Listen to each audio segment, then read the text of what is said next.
In this video, we will be removing and replacing the application rate dial on an 80-pound capacity Ergo Pro broadcast Spyker Spreader.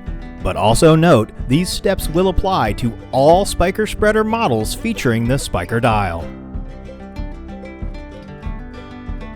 Tools required: a 7/16 inch wrench and a 7/16 inch socket wrench. Note, a socket extension is not required, but it will make the dial replacement easier.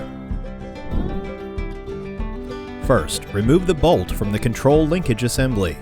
Unbolt the assembly by holding the lock nut in place with a 7/16 inch wrench and turning the bolt with a 7/16 inch socket wrench extender. Remove the lock nut from the end of the bolt, releasing the bolt from the assembly. Be sure to catch the flat washer in the middle of the assembly and set it safely aside. The bolt assembly can dangle on the end of the spring for now.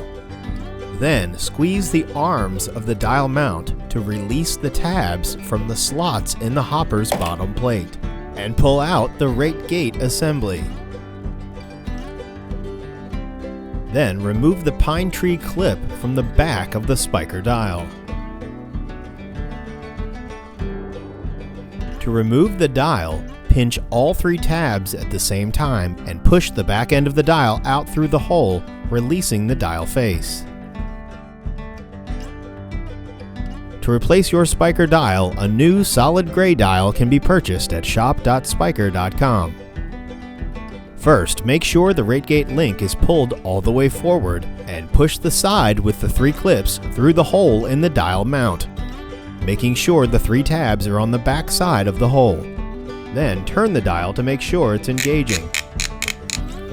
Then replace the pine tree clip in the back of the dial and press it all the way down to secure the tabs in place. Then, keeping the smooth side down, slide the rate gate back into the Accuway diffuser holders. Make sure the control linkage assembly is flipped up and slide the rate gate all the way in. Be sure the control linkage is also on the outside of the rate gate link as shown. To clip the dial mount back into the hopper bottom plate, tilt the dial mount to one side to get the feet into the slots. Then squeeze the legs on the opposite side to insert those feet into the hopper bottom plate. Double check the dial mount to make sure all four legs of the dial are clipped in and the mount is seated correctly.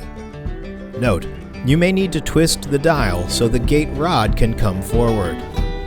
Then, reconnect the control linkage assembly by passing the bolt through the hole in the linkage assembly, re-adding the washer, and sliding it back through the hole in the linkage bracket, and securing it in place with the lock nut using a 7/16 inch wrench and socket.